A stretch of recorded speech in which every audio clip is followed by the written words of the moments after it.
Hi, my name is Robin and welcome to Robin Shouts. Now, it's no secret whatsoever that I have an acute obsession with the Joker. Not in the lovey-dovey Suicide Squad Harley Quinn way, but in the more, I respect the guy. I mean, just behind me you can see Joker and Harley Quinn right there. And I have a piggy bank of the animated series. I've got 2 pop vinyl figures, one of which I painted myself. I've got the lot. I've got shirts, I've got a few comic books. I haven't got many, as I normally read them at my comic book centre. But yeah, to say I'm obsessed is an understatement. Anyway, in honour of my Joker fascination, here are 5 facts that I actually found out recently about the Joker. Look at this! Christmas lights! How cool is that? It's getting Christmassy now. I've got tinsel in there as well. I've got tinsel, I've got light all over my room. Really cool. It's Christmas soon. Number 1. The Joker originally appeared in the first ever Batman comic. This probably isn't a secret if you moderately like the Joker. But did you know Bob Kane actually wanted to get rid of the Joker in the first ever comic book? It was because of Whitney Ellsworth that we have the iconic clown prince of crime today. She convinced him, thankfully, and the writers to keep the Joker because she obviously saw something that Bob didn't see. So, thanks to Whitney, we have the gorgeous clown prince of crime. Bit psychotic, but you know. Number 2. The Joker's origin story has never ever been canon. We've had several, background stories that have been canon-ish, but it's kind of a grey area when it comes to them. With the Joker, he's been described for his origin story to be the Red Hood, to be a mechanical engineer, to just being Jack. That was it, his name was Jack in a comic book for one of his origin stories. So we're given all these different origin stories and none of them are ever canon. Many people think the comic books, the movies are canon as well, but they're not. If we are to count the movies, in Heath Ledger's Joker alone, we have 3 different origin stories. In the very, very original Joker, there's the origin story that he was the head of a massive gang. There are so many different origin stories within the movies as well. But the writers, apparently, this is where it gets into a bit more of a fandom theory with this one, but apparently the writers believe that they're not going to give the Joker an origin story ever. So if you're looking for one, you're not going to get one, apart from what fan theories make and what people in the community who love and have a passion for Batman create. I mean, with the Joker, they're never going to give him a backstory because that's part of him. The part of his scariness and the part why everybody loves him so much is because no one knows who he is. You know, with Bane, with Penguin, you've got a backstory, you know who they are, you know what their deal is. But with the Joker, he is something so much more. He's really someone who you can't read, and I think that's really scary, and that's why I was originally very scared of the Joker. Number 3. The Joker has no known superpowers. This in itself isn't much a surprise, but because of the way that his comic books are layered up, and the fact that he doesn't have any superpowers in the canon universe, he's very intelligent and he's very self-aware.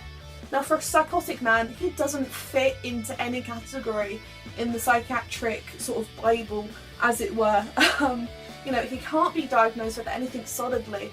He can't be diagnosed as a schizophrenic, a psychopath, a sociopath. Nothing will fit for the Joker. And it's actually a theory that the Joker has the mentality very much like Deadpool. He knows that he's in a comic book. And this is something I kind of believe myself, because there are many times in the comic book where the Joker directly talks to the audience, just like what Deadpool does. And I think that's pretty cool, because if the Joker knows that he's in a comic book, that's an explanation, because he knows nothing's real. So really he doesn't care. He wants to cause chaos and Batman and all the others who are so stupid and small-minded in his head to not know that they're in a comic book and to not know that they're being written and controlled. This also can be said for Harley Quinn, as in the New 52, in the first edition, she actually directly talks to people who are creating her look and her style. And so the similar theory can be applied to Harley Quinn. However, it's a little bit more loose, because with the New 52, that's from what I can research, is the only example of her breaking the fourth wall like that. But with the Joker, it's constantly. Nearly every single comic book you see with the Joker in, there's going to be a part where he's talking to you directly as to the audience. Number 4. The Joker and his scars are iconic. They are, if you talk to anyone about, you know, the Chelsea smile, they will automatically either think of the Joker or Jeff the Killer. Probably more the Joker, for those who are cultured. But the Joker doesn't actually have scars in the comic books. He's not known, they never really had that canon in them. It's more to do with the movies, and as I've said previously, the movies aren't really canon. They're nice and they sit by themselves and they're canon within themselves, but they're not canon to the comic books and the actual storyline. So with Heath Ledger, Heath Ledger's Joker, you can hear the sigh in my voice. I loved Heath Ledger's rendition, it was amazing. But the scars are more known to him, to Heath Ledger, and because Heath Ledger did such an amazing job, the scars kind of stuck, and now everybody, whenever they do cosplays, to drawings, to fan art, anything really, Joker has those scars. And in the comics, he's just a clown. He's got a painted smile, not a cut-in one like the Chelsea smile. And lastly, number 5. This one's a bit more fan theory and canon. Well, to be fair, most of them are. But with this one, there is a theory that the Joker knows where Batman lives. He knows where the Batcave is. In Death of the Family, Batman almost puts the family in danger because in the previous comic book, when Batman had tried to escape Joker and got back to his cave, the Joker had left his calling card, the iconic Joker playing card, and which hinted very, very heavily to the fact that the Joker might actually know where the Batcave is. And this hasn't quite turned out to anything in the comics, but it's widely accepted by people who enjoy the Joker to be a real thing.